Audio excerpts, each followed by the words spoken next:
तो एपिसोड के शुरुआत में हम किसी मून टेम्पल में देखते हैं जहाँ पे एक प्रिस्ट नहा रही होती है, जहाँ पे उसकी तरफ मून से वेव्स आती है और वो रोते हुए कहती है कॉस्मिक लॉस बदलने वाले हैं। फिर हम कोइंसिल को देखते हैं जहाँ पे वो उड़ते हुए 7 हीरोज के लैंड में जा रहा होता है। तभी उसे एक शिप टक्कर मार देती है और उसी शिप में से एक आदमी कहता है मुझे लगा ही था कि तुम यहाँ आओगे। और उस आदमी की एक साथी उस पे एरो से अटैक करती है, जहाँ पे वो एरो कोइंसिल को हिट करता है और वो सीधे कैसल के सामने जाके गिरता है, जहाँ पे लोगों की भीड़ होती है और वही 7 हीरोज वहाँ पे आ जाते हैं। जहाँ पे ग्लेन को देखते ही कोइंसिल उसे मारने के लिए बढ़ता है, लेकिन वहाँ के गार्ड अपने पावर से उसे पैरालाइज कर देते हैं। जहाँ पे कोइंसिल हिलने की कोशिश करता है, अपने मून की पावर से वो थोड़ा बहुत भी हिल जाता है, लेकिन वे लोग उसे बंदी बनाते हैं। वही वहाँ के लोग कहने लगते हैं उसे मार दो, उसे एग्जीक्यूट करो, लेकिन वहाँ पे ग्लेन उसे छोड़ने की बात करता है और वो कहता है जो लोग बॉर्डर लाइन पे रहते हैं उन्होंने अपनी जिंदगी में बहुत ज्यादा सफर किया है और उन वॉल्स के कारण हम उन पे ज्यादा ध्यान नहीं दे पाए, तो फिर उनसे हम इस तरह का बिहेव एक्सपेक्ट कर ही सकते हैं।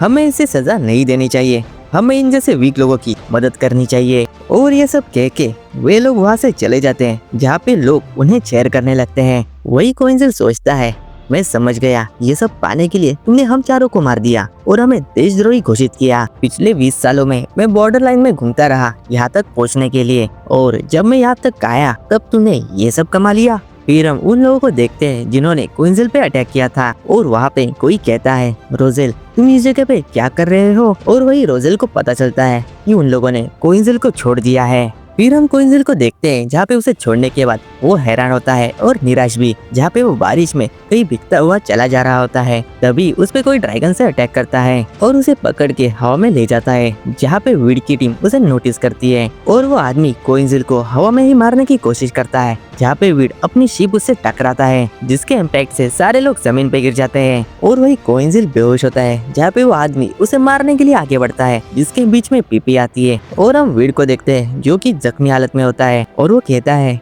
मैंने इसे कहीं देखा है। और वही वो आदमी कहता है अगर तुम साइड में नहीं हटे तो मैं तुम दोनों को मार दूंगा। और पीपी कहती है तुम इसे मारना क्यों चाहते हो, जहाँ पे वो अटैक करता है और पीपी डर के मारे कोइंसिल को उठाने की कोशिश करती है। तभी वीड कहता है प्रिंसेस, वाह हाँ वो एक लड़की है। जहाँ पे वो प्रिंसेस कहती है वीड तुम यहाँ पे क्या कर रहे हो, और वीड उससे ही पूछता है तुम यहाँ पे क्या कर रही हो, वो भी इन कपड़ों में। फिर हम कैसल के अंदर देखते हैं जहाँ पे कोई कहता है वो लड़का बॉर्डर लाइन का हीरो है, और वही रोजेल कहता है बॉर्डर लाइन में जब रेबल्स ने हमला किया था जिससे लोगों ने बहुत ज्यादा सफर किया, मगर 3 वीक पहले उन्हीं रेबल्स को एक सिंगल आदमी ने मार दिया और वो और कोई नहीं कोइंसिल है। और वहाँ पे एक लड़की कहती है वो इतना स्ट्रॉन्ग तो नहीं लगता, और जिसके जवाब में रोजेल कहता है मैं उतना स्ट्रॉन्ग भी नहीं हूँ जिससे मैं उसे रोक सकूं। फिर हम वीड को देखते हैं जहाँ पे उसे पता चलता है कि कोइंसिल ने लॉर्ड क्रेट को मार दिया होता है। इस बात पे उसे भरोसा नहीं होता और वो प्रिंसेस कहती है मैं अपना बदला ले रही हूँ, और वो चिल्ला के कहती है मैं थर्ड प्रिंसेस अना अपने भाई की मौत का बदला मैं तुमसे लूंगी। और वो कोइंसिल को मारने के लिए उसकी तरफ बढ़ती है, जहाँ पे पीपी उनके बीच में आती है, लेकिन कोइंसिल टाइम रहते उसे साइड कर लेता है, जहाँ पे उसका अटैक कोइंसिल के पैर को लगता है, लेकिन कोइंसिल पलक झपकते ही उसका हेलमेट तोड़ देता है और वो अपनी तलवार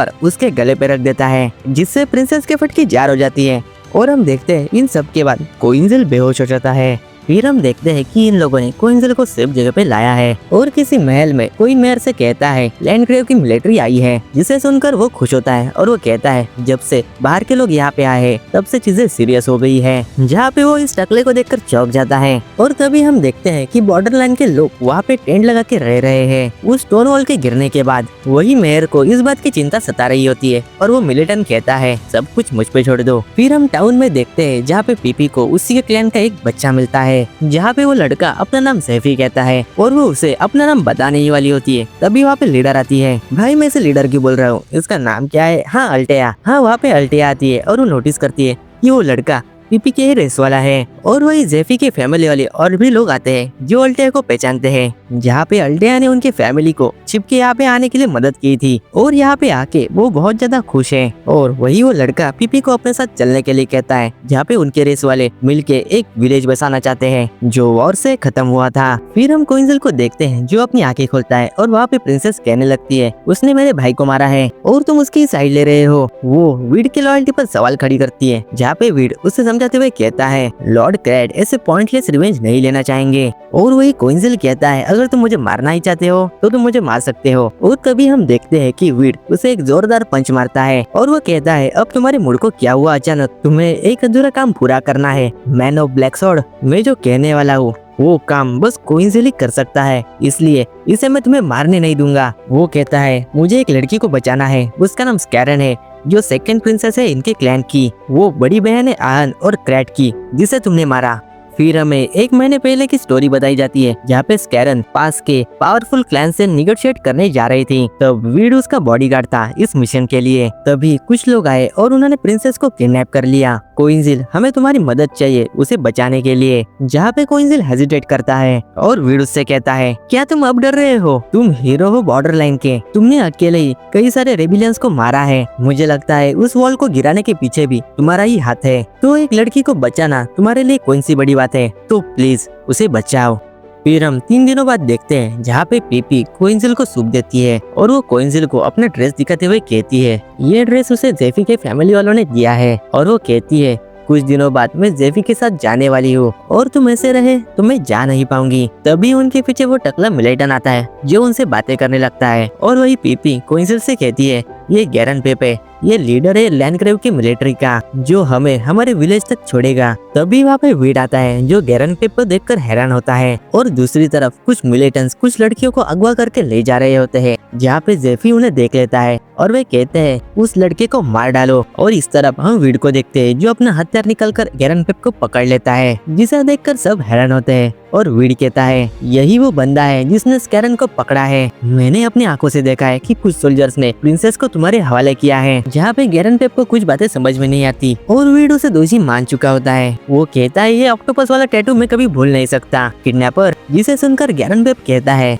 मैं तो लैंडग्रेव के मिलिट्री का सोल्जर हूँ, जहाँ पर वो खुद को फेरी सोल्जर कंसिडर करता है। और वीड उससे कहता है फेरी जैसी कोई बात तुम्हारे चेहरे में नहीं है टकले, जिसे सुनकर वो गुस्सा होता है और वो वीड को उसके हथियार समेत गिरा देता है। तभी वहाँ पे जेफी आता है उनसे मदद मांगते हुए और वो गैरन पेप के पीछे छिपता है और उसके पीछे लगे हुए सोल्जर्स वहाँ आते हैं और गैरन पेप उन्हें मार देता है और जेफी उन किडनैपर्स के बारे में उन्हें बताने लगता है। तभी वहाँ पे और भी वो लोग आते हैं जो उन लोगों को घेरते हैं और वे लोग कहते हैं उस लड़के को हमारे हवाले कर दो। जहाँ पे गैरन पेप अपने स्वॉर्ड उन्हें दिखाता है और वो अपनी पोस्ट उन्हें बताने लगता है। और तभी एक बंदा हंसने लगता है, वो कहता है तुम फॉर्गस के आदमी हो तो हम इसे अभी सेटल करते हैं। जहाँ पे वो अपनी स्वॉर्ड दिखाता है जो स्वॉर्ड बस कमांडिंग ऑफिसर्स के पास होती है और वो कहता है फॉर्गस ने हमें एक सीक्रेट मिशन में भेजा है और मिशन के दौरान हम कुछ भी करें 7 हीरोज हमेशा हमें प्रोटेक्ट करेंगे। और वो आदमी अपनी स्वॉर्ड दिखाते हुए कहता है हमारी बात न मानना मतलब लॉर्ड थैमरवेज की तौहीन करना। और वे लोग उस लड़के को अपने हवाले करने के लिए कहते हैं। जहाँ पे थैमरवेज का नाम सुनकर गैरन पेप वहाँ पे कुछ नहीं करता और वे लोग जेनिफ को पकड़ने के लिए आगे बढ़ते हैं और कोइंसिल उनके टुकड़े कर देता है। और ये सब चीजें इतनी स्पीड के साथ हुई कि किसी को पता नहीं चलता। और इसी के साथ ही ये एपिसोड यहाँ पे खत्म होता है। तो दोस्तों यार फाइट शुरू हो चुकी है और एनिमे ने अपनी पीक पकड़ ली है, जहाँ पे अगला एपिसोड बहुत ज्यादा हल्ला मचाने वाले हैं। तो उन्हें मिस मत करना और उन्हें देखने के लिए चैनल को सब्सक्राइब जरूर कर देना। और अब हम मिलेंगे अगले वीडियो के साथ और तब तक के लिए